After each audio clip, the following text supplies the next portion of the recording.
과학하면 흔히 진화론이 떠오릅니다.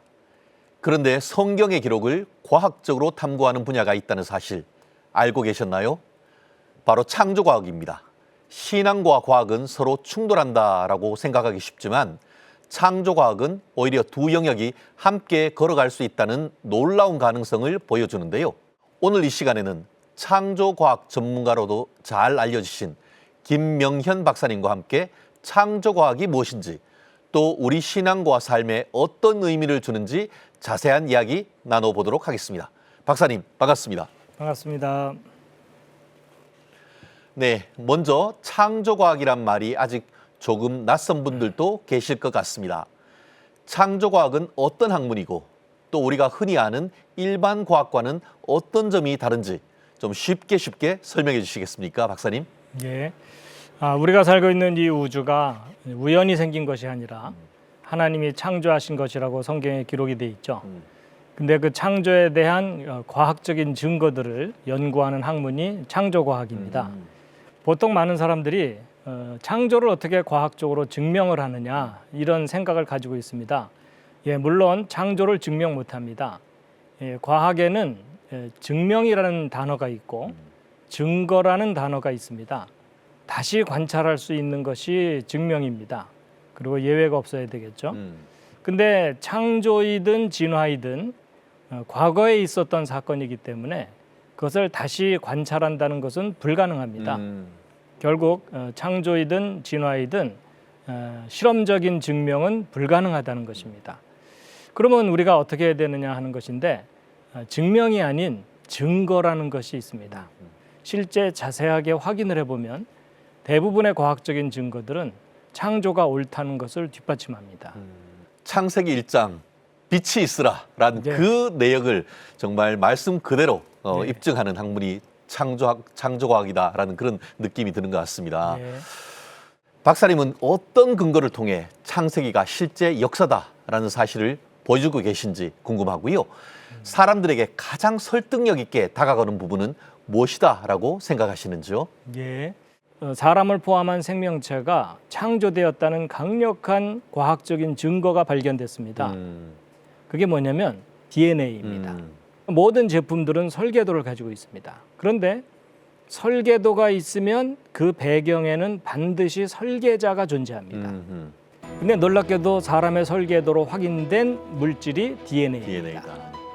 왜냐하면 DNA는 우리 몸의 머리부터 발끝까지 모양과 형태가 어떤 모습일지에 대한 모든 정보가 암호처럼 담겨 있거든요. 결국 모든 생명체는 세포 속에 설계도를 가지고 있습니다. 그러면 아까 아주 단순한 논리이지만 설계도가 있으면 반드시 그 배경에는 설계자가 있습니다. 또 설계도를 잘 들여다보면 설계자가 얼마나 똑똑한지도 짐작할 수 있거든요. 근데 우리 몸속에 있는 DNA는 인간이 만드는 최신형 반도체보다도 훨씬 그 속에 담겨 있는 정보의 양이 100만 배 이상 더 많습니다. 그러니까 최첨단 반도체보다도 훨씬 훌륭한 작품이 DNA인 거죠. 만약에 반도체가 저절로 생길 수 있다면 생명체도 저절로 생길 가능성이 있겠죠. 근데 반도체는 절대로 저절로 생길 수 없습니다. 지혜와 능력의 작품입니다. 그렇다면 그보다 100만 배 이상 수준이 높은 생명체의 설계도는 인간을 뛰어넘는 전능자의 작품이라고 인정해야 옳다는 것입니다. 그래서 어찌 보면 현대과학이 발전하면서 창조의 가장 강력한 증거가 발견된 것이 DNA라고 할 수가 있겠습니다. 창세기를 읽어보면 이제 아담이 흙으로 만들어졌다. 하와는 아담의 갈비뼈를 꺼내서 만들었다 하니까 이게 과학적이라고 여기기보다는 신화처럼 여겨지죠. 근데 저도 처음엔 그렇게 생각을 했었는데 제가 이제 과학을 이제 깊이 공부를 하고 났더니 갈비뼈 꺼내서 사람 만들었다는 이야기가 너무나 과학적인 이야기입니다. 인간 복제의 가장 기본적인 원리가 뭐냐면 사람 몸에 있는 줄기세포 하나를 꺼내서 그것을 잘 분열시켜서 키우면 그 사람과 똑같은 사람을 또 하나 만들 수 있다는 것입니다.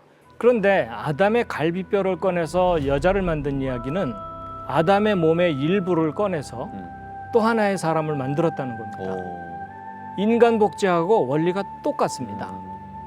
과학이 발달할수록 오히려 성경에 기록된 내용이 현실적으로 가능하다는 것을 뒷받침해 주는 거죠.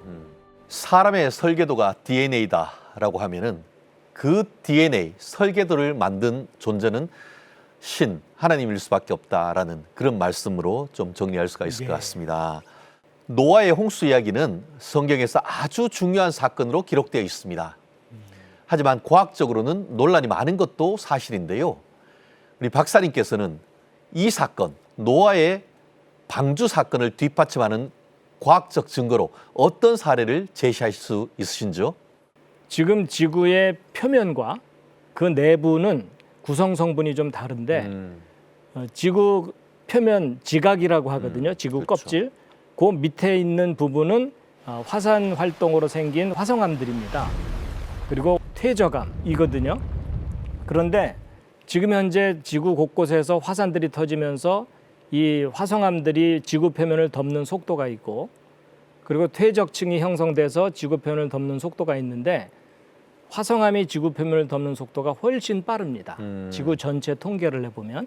그러면 생각해보면 땅속도 화성암이 대부분이고 터져나와서 덮는 속도도 화성암이 빠르다면 지금 현재 지구 표면은 화성암으로 거의 다 덮여 있어야 됩니다. 그렇죠. 네. 근데 놀라운 사실은 지금 현재 지구 표면의 70%가 퇴적암입니다.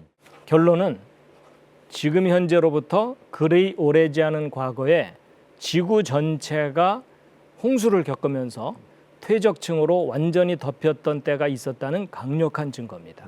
최근에는 성경 속 사건들의 날짜를 과학적으로 검증하는 이른바 성경연대기 작업을 하고 계신다라고 들었습니다.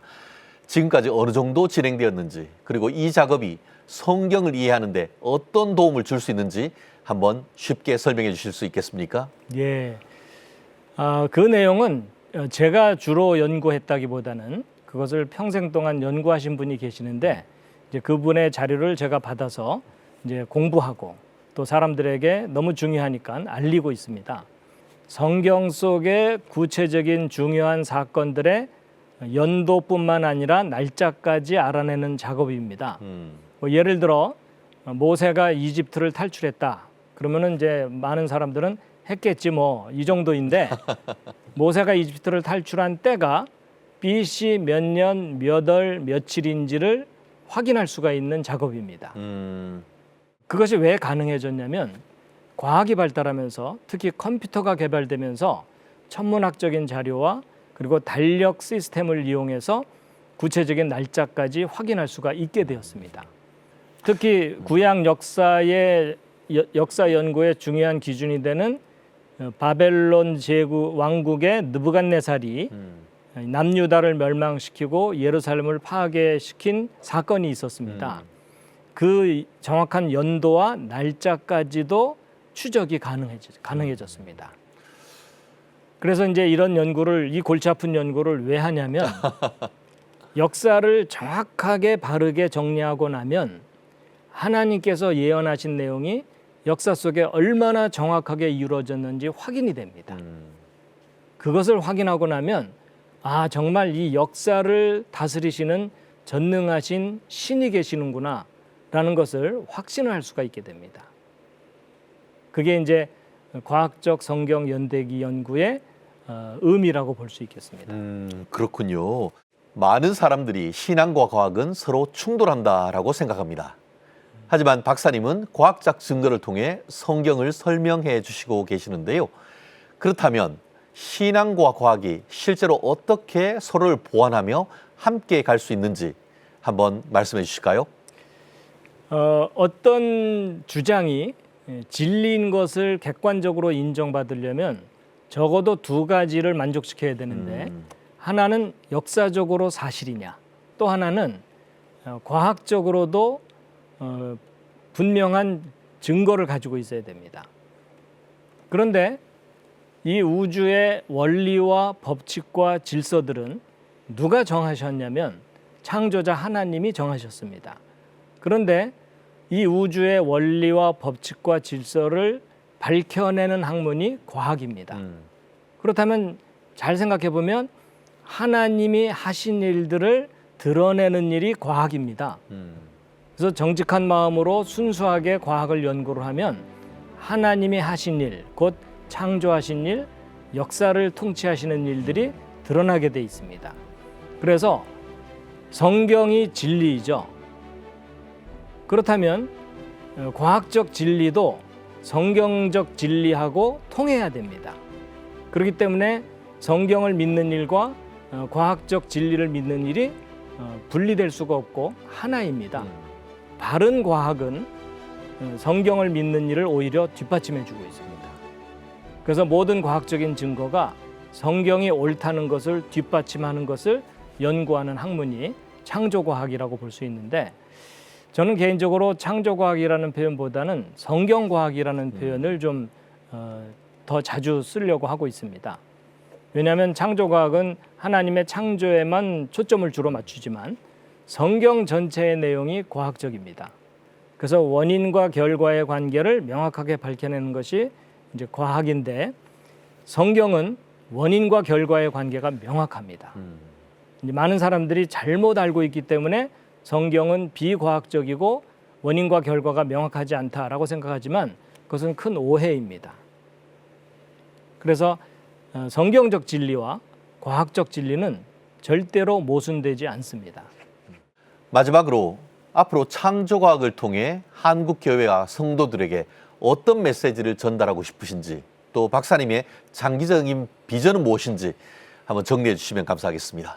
하나님을 아는 지식이 세상에 가득해지기를 원합니다.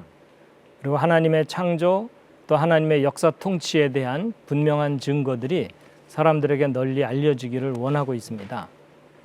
그런데 지금은 과학의 시대입니다. 그래서 많은 사람들은 성경에 대해서, 특히 창세기에 대해서 과학적인 설명과 이해를 원하고 있는데, 지금의 전통적인 신학이라고 할까요? 성경 연구는 성경과 창세기에 대한 과학적 설명을 제대로 해주지 못하고 있습니다. 그래서 저는 개인적으로 어떤 바람을 갖고 있냐면, 신학교마다 성경과학부가 생겨야 된다. 모든 신학생들이 과학을 공부해야 되는 건 아니지만, 과학을 공부한 사람들이 신학교에 가서 성경을 과학적으로 변증하는 일에 훈련을 받아서 그들이 신학교를 졸업하고 나와서 각 교회에 가서 학생들에게 무조건 믿어라가 아니라 이런 이유와 이런 근거와 이런 증거들이 있으니까 믿을 수밖에 없지 않느냐라고 구체적으로 교육할 수가 있어야 됩니다. 과학은 최근에 급격하게 발전했고, 그렇죠. 과학혁명. 예. 성경은 수천 년 전부터 존재해 왔죠. 그렇지만 과학이 충분히 발달하기 전까지는 설명할 수 없는 내용들이 성경 창세기에 많이 담겨 있습니다. 근데 지금은 성경 창세기의 내용들을 과학적으로 많은 부분을 이해할 수 있고 설명할 수가 있게 됐거든요. 그런데 전통적인 성경 교육 방법이 주도를 하다 보니까 성경에 대한 과학적인 교육이 너무나 침체돼 있고 부진한 것입니다. 그래서 이것을 좀 활성화시키기 위해서 성경과학부가 신학교마다 생기기를 개인적으로 희망하고 있습니다. 그렇군요. 우리 기독교의 미래를 위해서 또 이런 부분에 대해서 뒷받침할 수 있는 제도적 장치가 필요하다라는 그런 말씀을 또 해주신 것 같습니다. 제가 어릴 때 암송했던 성경 구절이 있습니다. 여호와를 경외하는 것이 지혜의 근본이요 거룩한 자를 아는 것이 명철이니라라고 하는 잠언 9장 10절 말씀인데요. 아마 그 박사님께서 말씀해 주시는 그 근본적인 우리의 지혜를 또 한번 되새기는 말씀이었던 것 같습니다. 창조과학이 과학과 신앙의 갈등을 넘어 오히려 성경의 진리를 더 깊이 이해할 수 있도록 길을 열어준다는 것을 오늘 확인할 수가 있었습니다. 앞으로 창조과학이 믿음을 지키고 세상을 향해 담대히 복음을 전하는 데 든든한 토대가 되기를 소망하며 CTS 뉴스 W 오늘은 여기까지입니다. 한국교회가 주목해야 될 진짜 뉴스로 다시 찾아뵙겠습니다. 시청해 주신 여러분 고맙습니다.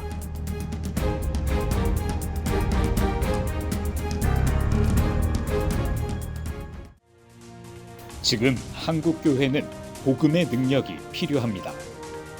하나님 앞에서 자신을 돌아보는 회개 용서운동, 성령의 임재를 간절히 구하는 기도 성령 운동. 오직 말씀과 기도로 다시 일어서야 합니다. 한국교회가 복음의 능력을 회복할 때 나라와 민족을 살리고 다음 세대가 믿음으로 바로 설 것입니다. 예수 그리스도의 생명의 복음으로 하나 되는 한국교회. 개혁주의 생명신학이 예수 생명의 마중물이 되겠습니다. 이 캠페인은 기독교대학의 글로벌 리더 백석대학교와 백석총회가 함께합니다.